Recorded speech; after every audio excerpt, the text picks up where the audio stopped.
जब लाखों बच्चों की जिंदगी दांव पर लगी हो तो ये कैसे यकीनी बनाया जाता है कि एक भी बच्चा पीछे न रह जाए? ये कोई आम कार्रवाई नहीं है, बल्कि ये एक इंतहाई मुनज्जम और बारीक बीनी से तैयार किया गया मिशन है। आइए पोलियो के खात्मे की इस जंग के एक सबसे अहम पहलू यानी एक वैक्सीनेशन मुहिम की अंदरूनी कार्रवाई पर एक नजर डालते हैं। इस पूरी मुहिम को समझने के लिए हम सबसे पहले इसके बुनियादी असूल यानी मिशन ज़ीरो गलती को जानेंगे। फिर देखेंगे कि मुहिम से पहले क्या तैयारी होती है, रोज़ाना का मामूल कैसा होता है और आखिरी दिन यानी कैचअप डे की हिकमत अमली क्या होती है। और आखिर में हम सुपरवाइज़र की क्वालिटी चेकलिस्ट पर भी बात करेंगे। हर पोलियो मुहिम की बुनियाद, इसकी रूह एक ही गैर मुतज़लज़िल उसूल पर कायम है: ज़ीरो गलती। इस मिशन का कमांडर होता है एरिया इंचार्ज सुपरवाइज़र, जिसके कंधों पर इस जंग को जीतने की सबसे बड़ी जिम्मेदारी होती है। अब सवाल ये पैदा होता है कि गुंजान आबाद गलियों में मुसलसल नकलो हरकत करती आबादियों के बीच और बंद दरवाजों के पीछे 100% कवरेज आखिर मुमकिन कैसे है? असल चैलेंज तो यही है और इस पूरे माइक्रो प्लान का मकसद इसी एक सवाल का जवाब देना है। और इस सवाल का जवाब सिर्फ इन 2 लफ्जों में है: ज़ीरो गलती। ये सिर्फ एक नारा नहीं है, बल्कि ये मुहिम का वो बुनियादी असूल है जिस पर कोई समझौता नहीं किया जा सकता। यहां मकसद सिर्फ कामयाबी नहीं, बल्कि हर कदम पर मुकम्मल परफेक्शन है, क्योंकि एक छोटी सी भूल भी किसी बच्चे की पूरी जिंदगी पर भारी पड़ सकती है। अच्छा, तो ये ज़ीरो गलती का हदफ आखिर हासिल कैसे किया जाता है? इसकी शुरुआत होती है पहले मरहले से, यानी मुहिम से पहले की तैयारी से। असल में वैक्सीन पिलाने वाले दिन तो सिर्फ नतीजा होते हैं। असल जंग तो मुहिम शुरू होने से पहले के 3 दिनों में ही लड़ी और जीती जाती है। ये तैयारी 3 बहुत अहम सतूनों पर खड़ी होती है। पहला, अपने इलाके को हथेली की तरह जानना, यानी नक्शे की मुकम्मल जांच। दूसरा, अपनी टीमों को तैयार करना, यानी उनका सही इंतखाब और बेहतरीन तरबियत। और तीसरा, तमाम ज़रूरी सामान और सप्लाई को यकीनी बनाना। सबसे पहला काम नक्शे पर होता है। हुदूद को इतना वाज़ेह किया जाता है कि ना तो कोई इलाका रह जाए और ना ही 2 टीमें एक दूसरे के इलाके में चली जाएं।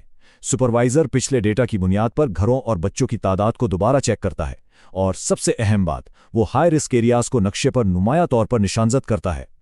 तो ये हाई रिस्क एरिया है क्या चीज़? सीधे लफ्ज़ों में ये वो जगह हैं जहां बच्चों के रह जाने का खतरा ज़्यादा होता है। हो सकता है वहां आबादी बहुत आती जाती हो, सफाई के इंतजामात ठीक ना हो, या फिर माजी में वहां वैक्सीन से इनकार के वाक़यात हुए हों। इन इलाकों पर ख़ास नज़र रखी जाती है। नक्शे के बाद बारी आती है टीमों की, और यहाँ तरबियत का मतलब सिर्फ कतरे पिलाना सिखाना नहीं है। यहाँ हर अमल को मियारी बनाया जाता है। हर रुकन को ये सिखाया जाता है कि बच्चे के उल्टे हाथ की छोटी उंगली पर निशान कैसे लगाना है, दरवाज़ों पर मुत्तफ़िका कोड्स कैसे लिखने हैं, इनकार करने वाले वालिदैन से नरमी और एहतराम से कैसे बात करनी है, और सबसे अहम, वैक्सीन की कोल्ड चेन को कैसे बरकरार रखना है। जब सारी तैयारियां मुकम्मल हो जाती हैं तो मुहिम का असल काम शुरू होता है। ये है दूसरा मरहला, यानी मंसूबे पर अमल दरामद का।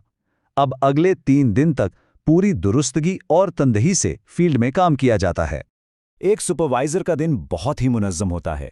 इसे मोटे तौर पर 3 हिस्सों में बांटा जा सकता है: सुबह की ब्रीफिंग और टीमों की रवानगी, फिर दिन भर फील्ड में रहकर निगरानी, और शाम को एक अहम मीटिंग जिसमें दिन भर के काम का जायजा लिया जाता है।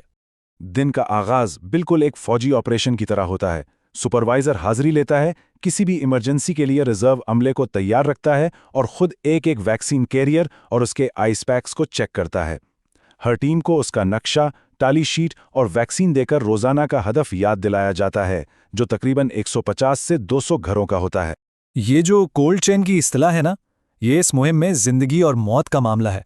ये वो पूरा निज़ाम है जो वैक्सीन को फैक्ट्री से लेकर बच्चे के मुंह तक 2 से 8 डिग्री सेल्सियस के महफूज दर्जा हरारत पर रखता है।